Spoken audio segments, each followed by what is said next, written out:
من يهده الله فلا مضل له ومن يضلل فلا هادي له وأشهد أن لا إله إلا الله وحده لا شريك له وأشهد أن محمدا عبده ورسوله فإن أصدق الكلام كلام الله وخير الهدي هدي محمد صلى الله عليه وسلم وشر الأمور كل محدثاتها وكل محدثة بدعة وكل بدعة ضلالة وكل ضلالة في النار. أعوذ بالله السميع العليم من الشيطان الرجيم من همزه ونفخه ونفثه. بسم الله الرحمن الرحيم. يا أيها الناس اتقوا ربكم الذي خلقكم من نفس واحدة وخلق منها زوجها وبث منهما رجالا كثيرا ونساء واتقوا الله الذي تساءلون به والأرحام إن الله كان عليكم رقيبا. يا أيها الذين آمنوا اتقوا الله حق تقاته ولا تموتن إلا وأنتم مسلمون. يا أيها الذين آمنوا اتقوا الله وقولوا قولا سديدا يصلح لكم أعمالكم ويغفر لكم ذنوبكم ومن يطع الله ورسوله فقد فاز فوزا عظيما. اللهم صل على محمد وعلى آل محمد كما صليت على إبراهيم وعلى آل إبراهيم إنك حميد مجيد. اللهم بارك على محمد وعلى آل محمد كما باركت على إبراهيم وعلى آل إبراهيم إنك حميد مجيد. رب اشرح لي صدري ويسر لي أمري واحلل عقدة من لساني يفقهوا قولي. اللهم انفعني بما علمتني وعلمني ما ينفعني وزدني علما رب زدني علما.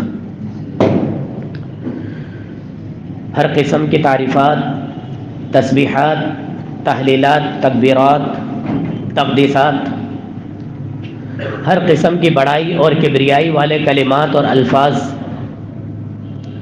اس اکیلے اللہ تبارکہ و تعالیٰ کے لیے ہیں جو ہم سب کا آقا ہے، داتا ہے، دستگیر ہے، غوث ہے، بگڑیاں بنانے والا ہے، شفا دینے والا ہے، ہر طرح کی مشکل سے نکالنے والا ہے، زندگی دینے والا ہے اور موت دینے والا ہے. زندگی گزارنے کے بعد ایک ایک چیز کا باریکی سے حساب لینے والا ہے اور پورے عدل اور انصاف کے ساتھ قیامت کے دن فیصلے کرنے والا ہے. یہ ذات کون سی ہے؟ صرف اور صرف ایک ہی ذات، اللہ رب العالمین احکم الحاکمین. ساتھ ہی کروڑوں اربوں درود و سلام ہو پیغمبر آخری الزماں اور شافع روز جزا محمد الرسول اللہ صلی اللہ علیہ وسلم کی ذات اقدس پر کہ نبی کریم صلی اللہ علیہ وسلم نے اپنی پوری زندگی میں ہر طرح کی مشکلوں کا سامنا کر کے، ہر طرح کے طعنے سن کر، تکلیفیں اٹھا کر، رات کو جاگ کے، دن کو جاگ کے اللہ تبارکہ و تعالیٰ کی طرف سے نازل کردہ وحی کا ایک ایک حرف، ایک ایک لفظ، ایک ایک حکم اپنی امت تک پہنچانے کا فریضہ انجام دیا. صلی اللہ تعالی علیہ وآلہ وسلم تسلیما کثیرا کثیرا. انتہائی مختصر حمد و ثنا کے بعد، جیسے کہ آپ سب لوگ جانتے ہیں کہ زندگی کا ایک اہم حصہ جو شادی پر مبنی ہے، جو ہمارا ٹاپک چل رہا ہے، موضوع چل رہا ہے، اور اس کے کئی ایک حصے ہیں. میں نے شروع میں جب اس کے حصے بنائے تو 3 حصوں میں اس کو تقسیم کیا، لیکن آج ہماری چوتھی ملاقات ہے شادی کے ٹاپک کے اعتبار سے. اللہ کی ذات سے امید کرتا ہوں کہ انشاءاللہ یہاں پر بات مکمل ہو جائے گی، لیکن ابھی بھی کچھ باتیں ایسی ہیں کہ جو بیان کرنی تھیں، ضروری تھیں، لیکن نہیں کر سکے وقت کی نسبت سے. ہم نے باریکی سے جائزہ لیا پسند ناپسند، پسند کی شادی، والدین کے رویے، ان پسند میں بچوں کے رویے، اور پھر مہر طے کرنا، پھر بارات کے کیا معاملے ہیں، پھر جہیز کہاں تک جائز ہے، کس چیز کے اعتبار سے جہیز کو کیا کہا جاتا ہے. یہ ساری چیزیں ہونے کے بعد ہماری گفتگو ختم ہوئی تھی جناب علی ولیمے پر. ولیمے کا ہم نے تفصیل سے جائزہ نہیں لیا، اور اس کی وجہ یہ تھی کہ امت مسلمہ کا اتفاق ہے کہ ولیمہ کرنا ہے، اور ولیمے کی دعوت لازمی ہے۔ اس میں جو خرافات ہوتی ہیں، گانے بجانا، مکس گیدرنگ، تصویریں اور ضرورت سے زیادہ کھانے پر خرچ کرنا، ضرورت کے مطابق کی بات نہیں کر رہا میں یہاں پر، الفاظ کو غور کیجئے گا، ضرورت سے زیادہ، ضرورت سے زیادہ۔ آپ ایک چاول کا آئٹم رکھ لیں، بریانی ہو، پلاؤ ہو، ایک سالن کا آئٹم رکھ لیں، قورمہ ہو، کڑھائی ہو، اور اگر آپ کو زیادہ ہی دل چاہ رہا ہے تو آپ ایک خشک آئٹم رکھ لیں جسے ہم چکن ٹکا کہتے ہیں یا دیگر فش وغیرہ کا آئٹم ہو جاتا ہے۔ لیکن دو دو تین تین سالن رکھنا، چاولوں کے دو دو تین تین آئٹم رکھنا، اور پھر میٹھے کے بھی دو دو تین تین آئٹم رکھنا، یہ سراسر انصاف نہیں ہے، اسراف ہے، یہ ضائع کرنا ہے۔ کون کتنا کھا لے گا؟ ہم سب جانتے ہیں کہ پلیٹوں میں ہم سب کچھ نکال لیتے ہیں، لیکن آخرکار وہ پلیٹیں کس طریقے سے ضائع ہو رہا ہوتا ہے اس میں کھانا، اللہ اکبر کبیرہ۔ ہم سے زیادہ ویٹر جانتے ہیں جس طریقے سے وہ سمیٹ رہے ہوتے ہیں نا، اور تکلیف ہو رہی ہوتی ہے جس کھانے کو آج امت مسلمہ ترس رہی ہے۔ ہم گئے ہیں اندرون سندھ، بلوچستان کے حالات ہم نے سنے اپنے لوگوں سے، بھائیوں سے، جس طرح کے حالات چل رہے ہیں اس حالات میں اس طرح ایک ایک بوٹی کو ضائع کرنا اللہ کی قسم اللہ کو ناراض کرنے کے مترادف ہے۔ پیٹ میں اتنا ہی آتا ہے کھانا جتنا ہم سب نے کھانا ہے۔ تو ہمیں اس چیز کی طرف دھیان رکھنا چاہیے کہ کھانا اچھے سے اچھا کریں، مہمانوں کو زیادہ سے زیادہ بلائیں، لیکن اس طریقے سے اپنے پروگرامات کو مینیج کریں کہ اللہ تعالیٰ کی ناراضگی ہمارے ساتھ نہ ہو۔ ولیمہ ہو گیا، ہم یہ سمجھ رہے تھے کہ شادی کا معاملہ یہاں تک ختم ہو گیا، لیکن نہیں۔ جو سب سے اہم چیز ہے وہ ہے ساس سسر کے رویے۔ کتنی ہی لڑکیاں ایسی ہیں جو آج سسرال کے رویوں سے ڈر کر شادی کے لیے آمادہ نہیں ہوتی۔ حقیقت بات یہی ہے، پتہ نہیں کیسا سسرال ملے گا، پتہ نہیں کیا ہوگا، میں کیسے ڈیل کروں گی۔ اور وہ لوگ، وہ والدین، خاص کر وہ باپ جو یہ کہتے ہیں نا جناب عالی ہم نے تو اپنی بچی کو بالکل پھولوں کی طرح رکھا ہے، تو بھائی میں ان کو یہ کہنا چاہتا ہوں کہ بچیوں کو پھولوں کی طرح نہیں پالیں۔ پھول تو یوں مسل دیے جاتے ہیں فوراً۔ ایک شخص نے اپنی بیٹی کے لیے استخارہ کیا تھا، اس نے خواب میں دیکھا کہ گلاب کے پھول ہی پھول ہیں۔ بظاہر اس کو لگا کہ بہت اچھا ہے، گلاب کے پھول نظر آ رہے ہیں، خوشبو آ رہی ہے، سب کچھ آ رہا ہے، لیکن جب عالم کے پاس یہ تعبیر گئی تو انہوں نے کہا یہ شادی نہیں چل پائے گی۔ انہوں نے کہا میں نے تو پھول دیکھے ہیں، خوشحالی کی علامت ہے، بہار آ جاتی ہے۔ انہوں نے کہا پھول کی زندگی کتنی ہوتی ہے، اصل یہ چیز دیکھیں، بہت جلدی مرجھا جاتا ہے، خاص کر گلاب کا پھول۔ تو پھولوں کی لائف زیادہ نہیں ہوتی ہے، تو پھولوں کی طرح بچوں کو نہیں پالو، انہیں ہر اچھے برے سخت اور نرم حالات سے لڑنے کی ان کو کم سے کم آپ تربیت ضرور دیں۔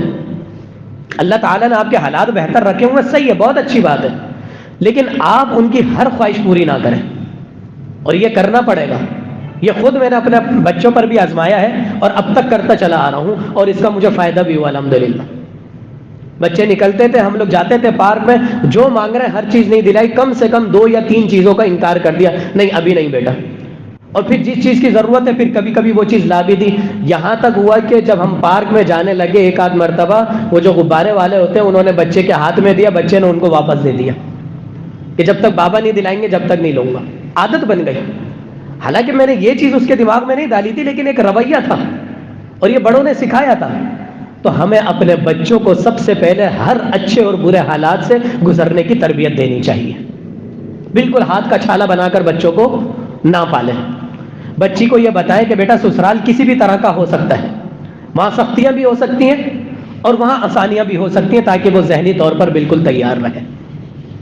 دوسری بات، آپ کو معلوم ہے کہ آج کل لوگ عالماؤں سے شادی نہیں کرتے، عالماؤں سے شادی نہیں کرتے، حالانکہ 20 سے 25 سال یا 50 سال پہلے لوگ ترستے تھے کہ ہماری لائف میں، ہماری زندگی میں یا ہمارے گھر کی بہو کوئی عالمہ آ جائے، پوری نسل سدھر جائے گی۔ لیکن ہوا یہ کہ کچھ مدارس میں کچھ عالماؤں نے یہ سبق دینا شروع کر دیا کہ جناب عالی ساس سسر کی خدمت آپ کے اوپر دینی فرض نہیں ہے۔ بات صحیح تھی، تعلیم کا طریقہ غلط تھا۔ وہ ذہن میں ایسی بیٹھ گئی کہ ساس سسر کو بالکل بہو نے پوچھا ہی نہیں، اور وہ کون سی بہو تھی؟ وہ تھیں جو مدارس سے اسلام کی تعلیم حاصل کر کے گئی ہوئی تھی۔ ان کے رویوں نے اتنی تکلیف دی کہ لوگوں نے عالماؤں سے شادی کرنا چھوڑ دی۔ یہ لوگوں نے اپنے بیٹے کے لیے عالماؤں کو پسند کرنا چھوڑ دیا. حقیقت بات ہے یہ بالکل. تو ان خواتین کو یہ یہاں کے ریکارڈنگ کے اعتبار سے جہاں تک یہ آواز جا رہی ہے، میں ان کو یہ بات بتا دینا چاہتا ہوں کہ ساس سسر کی خدمت کرنا آپ پر فرض نہیں ہے، لیکن قربانی بھی کوئی چیز ہوتی ہے، اخلاقی فرض بھی کوئی چیز ہوتی ہے. اور یہ بات میں اپنے پاس سے نہیں، آپ کو نبی کریم صلی اللہ علیہ وسلم کے عہد مبارک، آپ کے زمانے سے، آپ کے صحابی کے رویے سے آپ کو بتاؤں گا. سنن ترمذی حدیث کی کتاب ہے، آپ سب جانتے ہیں، جامع ترمذی، اس کی حدیث نمبر 1100 ہے. بہت آسان حوالہ ہے، 1100. آپ خود بھی پڑھیے گا اٹھا کر. حضرت جابر بن عبداللہ رضی اللہ تعالیٰ عنہ نبی کریم صلی اللہ علیہ وسلم کے ساتھ ایک جنگ پر آتے ہیں، اور پھر جنگ سے واپسی پر آپ صلی اللہ علیہ وسلم سے فوراً اجازت طلب کر لیتے ہیں. یعنی کہ ابھی آنے کے بعد مال غنیمت کو نہیں اختیار کیا، سب کچھ نہیں ہوا، بس فوراً طلب کی اجازت. آپ علیہ الصلوۃ والسلام نے پوچھا کہ خیریت ہے سب؟ انہوں نے کہا کہ میں نے شادی کی ہے، میں نے شادی کی ہے. تو نبی صلی اللہ علیہ وسلم نے پوچھا کہ تم نے کنواری سے شادی کی ہے یا شوہر دیدہ سے شادی کی ہے؟ شوہر دیدہ مطلب جس کا پہلے شوہر رہ چکا ہوتا ہے، یا تو وہ مطلقہ ہو یا پھر بیوہ ہو چکی ہو. تو انہوں نے کہا کہ میں نے شوہر دیدہ سے کیا، کنواری سے نہیں کی. نبی علیہ الصلوۃ والسلام نے فرمایا کہ تم کنواری سے کرتے شادی، وہ تم سے کھیلتی، تم اس سے کھیلتے، دونوں ایک دوسرے سے لطف اندوز ہوتے، شادی کے مزے لوٹتے. نبی علیہ الصلوۃ والسلام کو اپنے صحابہ کا کتنا خیال ہے. جب جنگ پر لے کر جا رہے ہیں جہاں پر جان کی بازی لگی ہوئی ہے، تو وہاں سے واپسی پر جن چیزوں کو دین نے حلال کیا ہے اس کا بھی پورا خیال ہے. تو والدین کو بھی اپنے بچوں کے بارے میں اس طرح خیال کرنا چاہیے کہ ہماری بہو جو ہے وہ خوبصورت ہو. بیٹی کے لیے اگر لڑکا پسند کر رہے ہیں تو وہ اچھا ہو، نماز روزے کا پابند ہو، اس کو دین کی طرف بھی لے کے جائے، اور دنیاوی اعتبار سے بھی بالکل کن ذہن نہ ہو، بلکہ کھلے ذہن کا مالک ہو، گھومنے پھرنے کا بھی عادی ہو. یہ چیز بھی ہم دیکھ سکتے ہیں. تو نبی صلی اللہ علیہ وسلم نے فرمایا کہ تم کنواری سے کرتے. تو انہوں نے پتہ ہے کیا فرمایا کہ جنگ احد میں میرے والد صاحب حضرت عبداللہ رضی اللہ تعالیٰ عنہ شہید ہو گئے تھے، اور انہوں نے اپنے پیچھے 7 یا 9 لڑکیاں چھوڑی. یعنی کہ کسی حدیث میں 7 لڑکیوں کا آتا ہے، ان کی 9 بہنیں یا 7 بہنیں. تو میں نہیں چاہتا تھا کہ انہی کی عمر کی لڑکی ان کے اوپر آ جائے اور نہ انہیں ادب سکھائے اور نہ کچھ. اس لیے میں ایک ایسی عورت کو ان کے اوپر لے کر آیا ہوں جو انہیں ادب بھی سکھائے اور ان کی خدمت بھی کرے. یعنی کہ ان کو ادب سکھائے، ان کو رہنے سہنے کا طریقہ سکھائے. اب کوئی عورت یہ بولے کہ بھائی یہ میری ذمہ داری ہے کہ میں تمہاری بہنوں کو پالوں، اور نند بھابھیوں کی تو کیسی ہوتی ہے آج کل، اللہ اکبر کبیرہ. اور وہ اپنی نندوں کو تمیز سکھا رہی ہے، ان کی بالوں کی چوٹیاں کر رہی ہے، ان کو تمیز سکھا رہی ہے، ان کے گھر کی صفائی کر رہی ہے، ان کو گھر گھرستی سکھا رہی ہے. یہاں پر شوہر نے بھی قربانی دی. صرف بہو کا مطلب بہو سے قربانی لینا نہیں جاننا چاہیے، بلکہ لڑکے کو بھی قربانی دینی چاہیے اگر اس کے والدین بوڑھے ہیں. ایک والدین کو تم صبح کے گئے ہوئے ہو، پھر تم شام کو آتے ہو، تمہیں کھانا پکا پکایا مل رہا ہے، پھر تم دوستوں کے پاس چلے جاتے ہو، اور پھر رات کو آتے ہو، اور پھر تم یہ بہو سے یا اپنی بیوی سے یہ ایکسپیکٹ کرو، یہ امید کرو کہ میری بیوی جو ہے وہ سارا دن میرے والدین کی خدمت کرے. تو وہ کیوں کرے گی بھائی؟ کس کا فرض ہے والدین کی خدمت کرنا؟ تمہارا فرض ہے. سب سے پہلے میں نے اپنے والدین کی خدمت کرنی ہے. پھر کہیں جا کر میری بیوی جب یہ دیکھے گی تو یہ تو والدین کے آگے چوں تک نہیں کرتے، اف تک نہیں کرتے. جو بات بول دیتے ہیں والدین فوراً ان کا حکم بجا لاتے ہیں، یہ کبھی زبان نہیں چلاتے. جو والدین چاہتے ہیں کہ وہ کام کر لیتے ہیں تو فوراً وہ آپ کے پیچھے میں وہی رویہ اختیار کرے گی جو آپ کا اپنے والدین کے ساتھ ہو. آپ اپنے والدین کو پوچھ نہیں رہے، راتوں کو دوستوں میں جا رہے ہیں، پھر رات کو 12 بجے آ رہے ہیں، اور پھر آپ یہ امید کر رہے ہیں کہ آپ کی بیوی جو ہے وہ دن بھر آپ کے والدین کی خدمت کرے، ان کے رویے بھی جھیلے، ان کی ڈانٹ بھی جھیلے، ان کے لیے صفائیاں بھی کرے، ان کے لیے چائے بھی بنائے، ان کے لیے گھر کی صفائی بھی کرے. تو بھائی وہ بہو ہے، وہ نوکر نہیں ہے. سب سے پہلے میرا کردار دیکھنا پڑے گا. شادی شدہ زندگی کے بعد جو میاں بیوی میں لڑائی ہوتی ہے، یا جو ساس بہو میں لڑائی ہوتی ہے، یا جو نن اور بھابھیوں میں لڑائی ہوتی ہے، ہم یہ سمجھتے ہیں کہ جس میں مرد کا ہاتھ نہیں ہے، اس میں سب سے بڑھ کر جو رویہ ہے وہ مرد کا ہوتا ہے. آپ اگر اپنی بہن کی برائی کریں گے نا اپنی بیوی سے، تو 2 دن کے بعد وہ اپنی نند کی برائی کر رہی ہوگی. لیکن آپ اگر اپنی بہن کی عزت کریں گے، آپ اپنی بہن کی برائی نہیں کریں گے، تو اس کی مجال ہی نہیں ہے کہ وہ آپ کی بہن کی برائی آپ کے سامنے کرے. آپ اپنے والدین کو پوچھیں گے ہی نہیں، تو اس کو کیا ضرورت پڑی آپ کے والدین کو پوچھنے کی؟ تو سب سے پہلے شوہر کو چاہیے اپنے والدین کے اس طریقے سے خدمت کرے کہ آنے والی یہ دیکھے کہ یہ سے کہتے ہیں فرما برداری. ہم نے تو ایسے ہی وقت گزار دیا, اور حقیقت بات ہے جو فرما برداری لڑکا کر سکتا ہے نا وہ لڑکی نہیں کر سکتی. لیکن دیکھا یہ گیا ہے کہ لڑکیاں اس کام میں بھی زیادہ آگے نکل گئی الحمدللہ.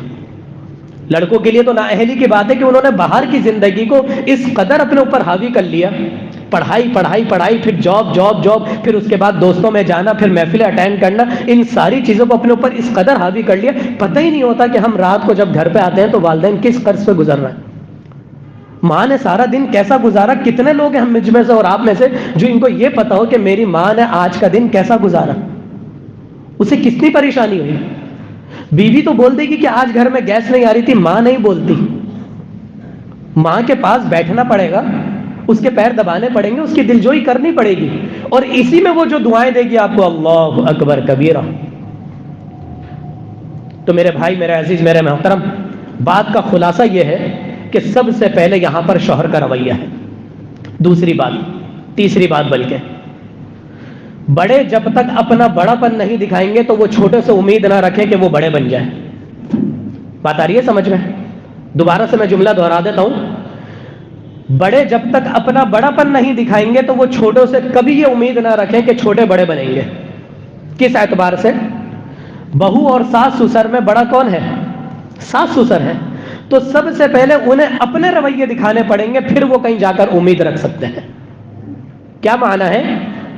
جب آپ کے گھر میں ایک نئی لڑکی آئی ہے, اپنا پورا 18-20 سال کا لائف اسٹائل, اپنے گھر بار, اپنے والدین, اپنے بھائی بہن چھوڑ کر, تو اس کو تو ضرورت ہے کہ اس کو والدین مل جائیں, اس کی تو مجبوری ہے, اس کو تو ضرورت ہے. لیکن جب آپ یہاں پر اتنا غیر پنا اپنائیں گے, بہت سارے سسر ایسے ہوتے ہیں, میں 100% تو نہیں لیکن اپنے معاشرے کی 80% گھرانوں کی صورتحال آپ کے سامنے رکھنا چاہتا ہوں. بہت سارے گھرانے ایسے ہیں جو چاہتے ہیں سسر صاحب کہ ہماری بہو جو ہے وہ 9 بجے ہمیں چائے بنا کر دے دے. بھائی کیوں دے دے؟ 9 بجے سے پہلے آپ کو چائے نہیں ملے گی, یا 9 بجے کے بعد آپ چائے نہیں پیئیں گے, یا اس بہو کے آنے سے پہلے آپ چائے نہیں پیتے تھے, اس سے پہلے کون دیتا تھا آپ کو؟ یہ کیوں اس کے اوپر آپ نے ذمہ داری لگا دی کہ 9 بجے اس نے جو ہے ناشتہ لا کے رکھنا ہے؟ اس کی شادی سے پہلے گھر کا نظام کون چلا رہا تھا؟ جیسے چل رہا تھا ویسے چلنے دیں جی.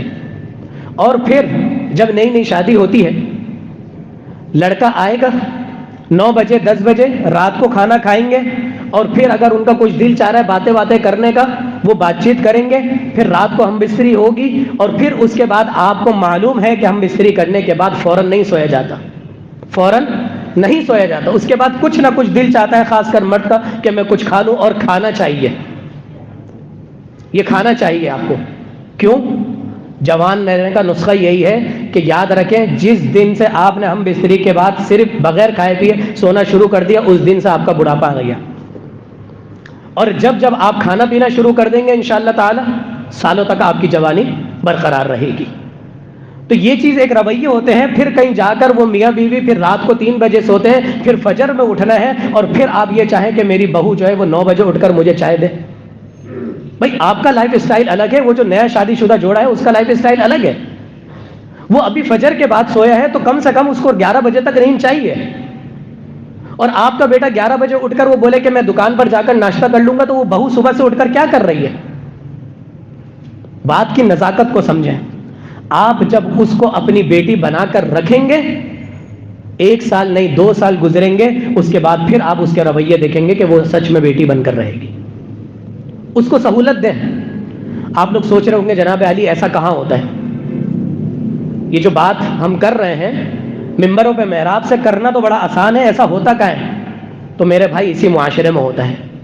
اس معاشرے میں کس کے گھرانے میں ہوتا ہے؟ تو جناب علی میرے گھرانے میں ہوتا ہے, میرے خاندان میں ہوتا ہے. میری والدہ نے اپنی بہو کے ساتھ جو رویے اختیار کیے ہیں, ان سارے تجربات کی روشنی میں میں آپ کو یہ خلاصہ بتا رہا ہوں. کرنا پڑے گا اور کرنا پڑتا ہے. ہمارے رشتہ دار آئے, دیکھا کہ بھائی بہو بیٹے سو رہے ہیں, انہوں نے کہا بھائی ہماری بہو تو 9 بجے اٹھ جاتی ہے, ہم نے تو بالکل پابند کیا ہوا ہے. تو میری والدہ نے ایک ہی جواب دیا کہ جب میں اپنی بیٹیوں کو آسانی دے سکتی ہوں, میں نے اپنی بیٹی پہ سختی نہیں کی, تو میں اپنی بہو پہ کیوں کروں؟ ایک بات تو یہ. دوسری بات انہوں نے جو کہی، انہوں نے یہ بتائی کہ مجھے پتا ہے کہ یہ دونوں صبح سوئے ہیں اور پھر 11 یا 12 بجے اٹھنے کے بعد پورا دن اس نے ہی لگنا ہے. میری اور کوئی بہن کنواری نہیں تھی، ساری بہنوں کی شادی ہو گئی. کوئی بھائی نہیں تھا کہ دوسری کوئی بھابھی تھی، صرف میں، میری بیگم اور میری والدہ. تو میری والدہ نے یہی بات سمجھائی کہ ظہر کے وقت اٹھنے کے بعد مجھے پتا ہے کہ سارا دن اس نے گھر کی صفائی بھی کرنی ہے، بچوں کو بھی دیکھنا ہے، دوپہر کا کھانا بھی اس نے پکانا ہے، مہمان آ جائیں تو شاید چائے وغیرہ بھی اسی نے دیکھنی ہے، سارا کام اس نے کرنا ہے، تو میں اس کو وقت سے پہلے کیوں اٹھاؤں؟ ایک جان جس کی نیند پوری نہیں ہوگی اور وہ چڑ چڑ کر سارا دن لگی رہے گی اور پھر آنے کے بعد بھی وہ چڑا ہوا دماغ میرے ہی بیٹے کو سنائے گی، تو فائدہ کیا کہ میری وجہ سے ان دونوں کی زندگی اجیرن ہو جائے. تو اگر آپ یہ سمجھتے ہیں کہ یہ لوگ دیر سے سوئے ہیں تو کم سے کم ان کو اپنی نیند پوری کرنے کے لیے وقت دیا جائے. فجر میں اٹھائیں، فجر کی پوچھ ہوگی. یہی سختی ہمارے اوپر بھی ہوئی. بھائی ہمیں کوئی غرض نہیں ہے تم جتنے بجے سو رہے ہو، لیکن فجر میں اٹھو، پھر فجر کے بعد چاہے سو جاؤ. یہ کوئی بہانہ نہیں ہے کہ جناب علی نئی نئی شادی ہوئی ہے اور یہ فجر کے وقت ہماری آنکھ نہیں کھل رہی. نہیں، فجر کے وقت اٹھو اور پھر فجر کے بعد سو جاؤ، اور پھر جتنی نیند لینی ہے لو. اس کے بعد جب فریش ذہن سے انسان اپنے گھر میں کوئی کام کرے گا، اپنے والدین کی خدمت کرے گا، ان کے ساتھ اچھے رویے کرے گا، تو آگے کے بعد جب رات کو گھر پہ شوہر آئے گا تو اس کو بھی فریش ذہن سے بیوی ملے گی. ہمارے معاشرے کا المیہ یہی ہے. کتنے ایسے نوجوان لڑکے ہیں جن کی ہم نے کہانیاں سنی ہیں، کتنی طلاق کے معاملے ایسے ہیں جو ہمارے سامنے آئے ہیں. وجہ کیا ہے؟ جناب علی جب میں گھر جاتا ہوں تو مجھے میری بیوی بالکل چڑی ہوئی ملتی ہے، اور اس کے پاس کہانی صرف یہ ہوتی ہے کہ مجھے ساس کا رویہ پسند نہیں ہے، مجھے نندوں کا رویہ پسند نہیں ہے. وہ بھی تو ایک جان ہے. آپ بڑا پن دکھائیں اور آپ اس کو سہولت دیں، ایک وقت آئے گا کہ وہ آپ کے اوپر اپنی جان نچھاور کر دے گی. اور یہ بات بھی کوئی زبانی کلامی نہیں ہے جناب علی. 2 سال ہو گئے مجھے یہاں پر جمعہ پڑھاتے ہوئے، میں نے کبھی اپنے گھر کی ذاتی باتیں نہیں بتائی، یہاں پر کوئی کہانیاں نہیں سنائی. صرف قرآن کی آیت حوالے دے دے کر اور حدیث کے حوالے دے دے کر میں نے یہاں پر بات کی ہے. آج جو میں بات کر رہا ہوں صرف اس کی 2 وجہ ہیں کہ کوئی یہ نہ سوچے جناب علی بیان کرنا آسان ہے، پریکٹیکل لائف میں ایسا نہیں ہوتا. بالکل ہوتا ہے. اور کہاں ہوتا ہے جناب علی؟ ہم نے خود اپنے گھر میں یہ چیزیں دیکھی ہیں. میں نے اپنے تایا کے یہاں دیکھا ہے، میں نے اپنے چچا کے یہاں دیکھا ہے، اور خود میری والدہ نے اپنی ساس کی کہانی جب مجھے بتائی تو مجھے یقین آیا کہ جو ہم بچپن میں ایک جملہ سنتے تھے، انڈیا کا کوئی ڈرامہ تھا کہ ساس بھی کبھی بہو تھی، بڑا مشہور ہوا تھا یہ ایک ڈائلاگ. تو واقعی یہ چیز سمجھ میں آئی کہ یہ صرف آج کے نہیں، پرانے میں بھی کچھ لوگ ایسے تھے، ہماری دادی کا زمانہ. اور انہوں نے، والدہ نے ایک مجھے بات بتائی تھی کہ میری والدہ جو ہیں وہ غیروں میں سے آئی تھی اور باقی بہو جو تھی ان کی وہ وہیں کی تھی. اور میری والدہ کو دوپہر کو سونے کی عادت تھی، قیلولہ کرنے کی عادت تھی. دوپہر کو کسی کو 1-1.5 گھنٹے سونے کی عادت ہوتی ہے، لیکن لائف اسٹائل ایسا تھا کہ ایک گہما گہمی لگی رہتی تھی، مہمانوں کی آڑ چاڑ لگی رہتی تھی، 4 بہو ایک ساتھ رہتی تھی. لیکن اس کے باوجود میری دادی میری والدہ کو کہتی ہیں کہ جاؤ تم تھوڑی دیر آرام کر لو. کیوں؟ ہم جب کار میں جاتے ہیں ایک لمبے سفر پر، جب کار گرم ہو جاتی ہے تو ہم کیا کرتے ہیں؟ تھوڑی دیر کار کو ٹھنڈا کر دیتے ہیں، ٹھنڈا پانی ڈال دیتے ہیں، اس کا ریڈیٹر کھول کے سارا گرم پانی نکال دیتے ہیں اور ٹھنڈا پانی ڈال دیتے ہیں. ایک نئے سرے سے بیٹری چارج ہو جاتی ہے کیونکہ ہم نے اس سے کام لینا ہے آگے. اگر میں اپنی بہو کو صحیح رویہ نہیں دوں گا، اس کو ریلیکس نہیں دوں گا، تو وہ اس کی ساری فرسٹریشن کس چیز پر نکلے گی؟ والدین پر تو نہیں نکلے گی. ساری فرسٹریشن اس کی، ساری جو جھنجھلاہٹ ہے وہ اپنے شوہر پر نکلے گی. زندگی اجیرن بن جائے گی، زندگی عذاب بن جاتی ہے. اللہ کی قسم، کبھی ان لوگوں سے آپ لوگ بات کر کے دیکھیں جو اپنی بیویوں سے جھنجھلائے ہوئے ہیں، اور بیوی ان کی اپنی جگہ صحیح ہے، صرف کیا والدین کے آگے مجبور ہے کہ والدین سے بدتمیزی بھی نہیں کر سکتے، اور والدین نے اتنا ڈنڈا رکھا ہوا ہے کہ ہم ان کو کچھ کہہ بھی نہیں سکتے. صرف کس وجہ سے کہ جناب یہ ہمارے گھر کا رویہ ایسا ہونا چاہیے، ہمارے گھر کی روٹین یہ ہونی چاہیے، ہمارے گھر کا ایسا معاملہ ہونا چاہیے، اتنے بجے بہو اٹھ جائے، اس کے بعد کمرہ بند نہ ہو، دوپہر میں پردہ نہیں لگنا چاہیے، کمرے کے اندر نہیں گھسنی چاہیے، فلانا نہیں ہونا چاہیے. بھائی وہ بھی ایک جان ہے، ایک انسان ہے، اس کی بھی طبیعت خراب ہو سکتی ہے. وہ بھی اپنے والدین کو چھوڑ کر آئی ہے. تو ساس سسر کا رویہ یہ ہونا چاہیے کہ اپنے گھر والوں کو، اپنی بہو کو، اپنے بیٹے کو تھوڑا سا آزاد چھوڑ دیجیے. اور پھر اس کے بدلے میں کیا ملتا ہے؟ ہر گھر کا اپنا الگ رویہ ہے، ہر بہو اپنے سسر کو الگ طریقے سے ڈیل کرتی ہے. میں آپ کو اپنے گھر کی بتا دیتا ہوں، انشاءاللہ اس سے آپ لوگوں کا ذہن کلیئر ہو جائے گا.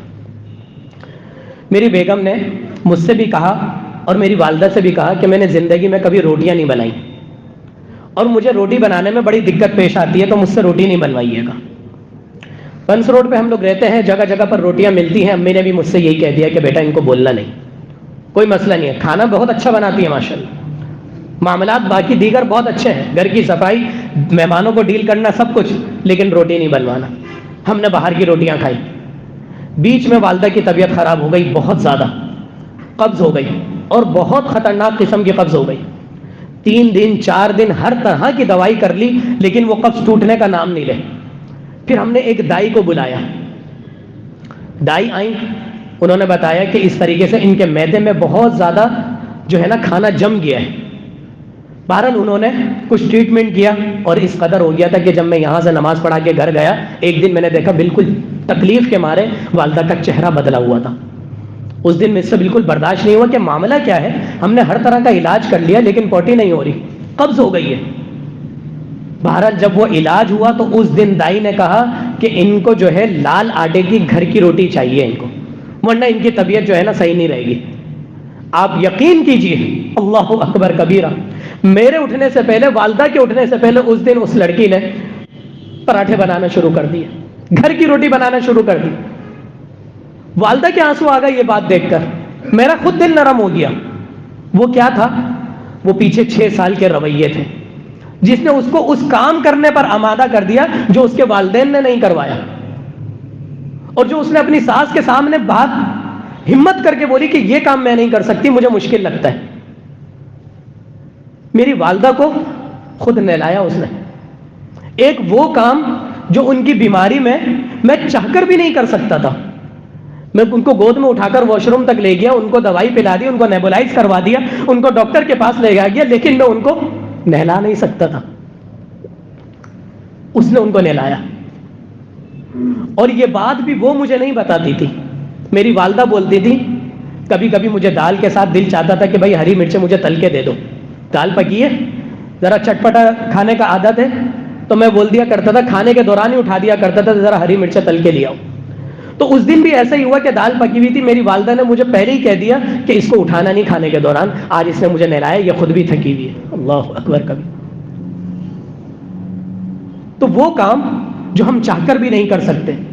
پھر مجھے آہستہ آہستہ سمجھ میں آنے لگا یہ معاملہ کیا ہے. ساس سسر کے رویے جو ہوتے ہیں نا، وہ بہو داماد کے دل کو نرم کر دیتے ہیں. میرے ساس سسر نے بھی میرے ساتھ بہت اچھے رویے اختیار کرے.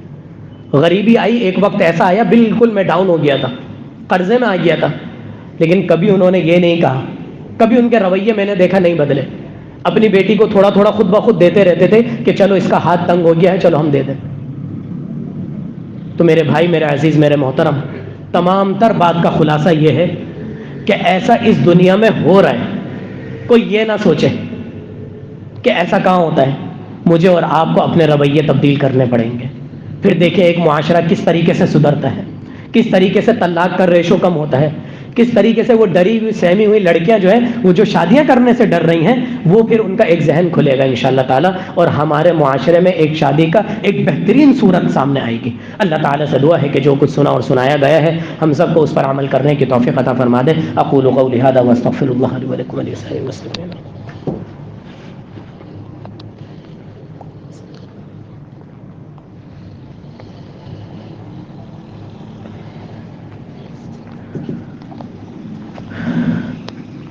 إن الحمد لله نحمده ونستعينه ونستغفره ونؤمن به ونتوكل عليه ونعوذ بالله من شرور أنفسنا ومن سيئات أعمالنا من يهده الله فلا مضل له ومن يضلل فلا هادي له وأشهد أن لا إله إلا الله وحده لا شريك له.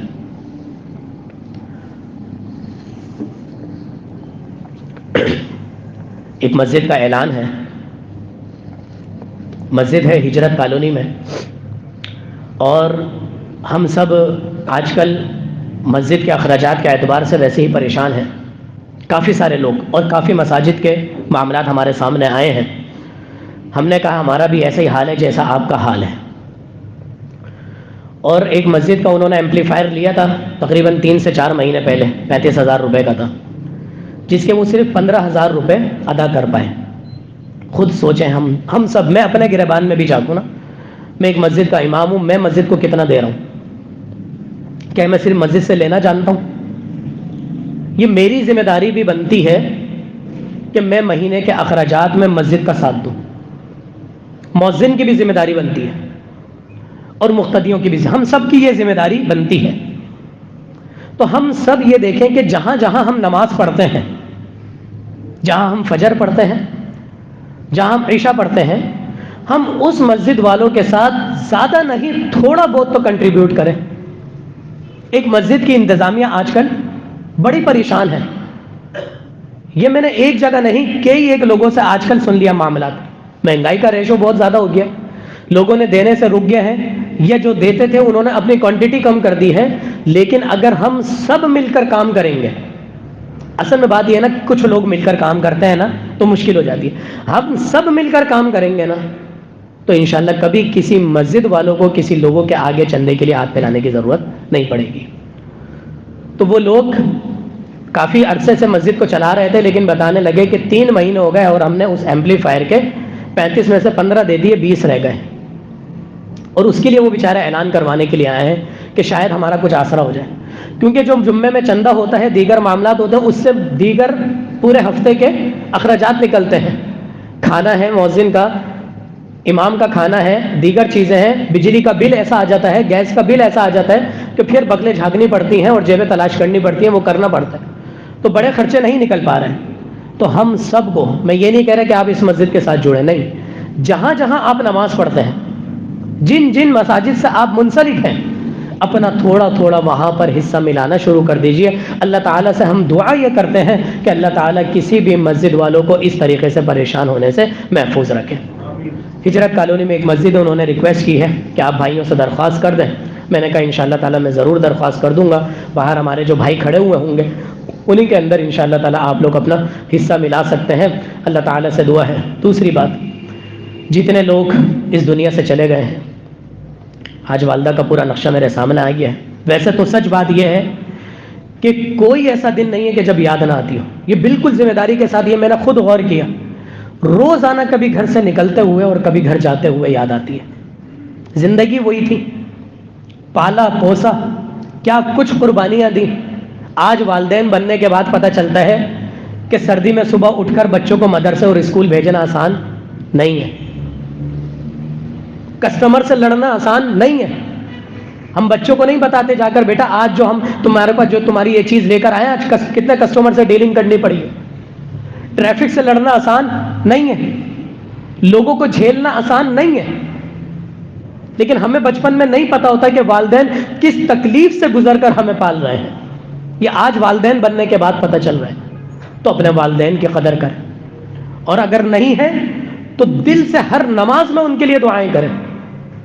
ہر فرض نماز کی اتحیات میں رب ارحمہما کما ربیانی صغیرہ، اس دعا کو پلے باندھ لیں، اور نفلی نماز کی سجدے میں بھی یہ دعا پڑھ سکتے ہیں، تو نفلی نماز کے سجدے میں اس دعا کو اپنے پلے باندھ لیں۔ ہم کچھ نہیں دے سکتے، اپنے والدین کے لیے دعائیں تو کر سکتے ہیں، ان کے درجات بلند تو کر سکتے ہیں ہماری محنتوں سے، باقی ہم جو کام کریں گے ان کے لیے ایک صدقہ جاریہ ہوگا۔ اللہ تبارک و تعالی سے دعا ہے کہ اللہ تعالی ہم سب کو والدین کی قدر کرنے کی توفیق عطا فرما دے، ہم سب کو والدین کی خدمت کرنے کی توفیق عطا فرما دے، ان کی فرما بردار اولاد بننے کی توفیق عطا فرما دے، ان کے لیے صدقہ جاریہ بننے کی توفیق عطا فرما دے۔ اللہم احسن عاقبتنا فی الامور کلها واجرنا من خزي الدنیا وعذاب الآخرہ۔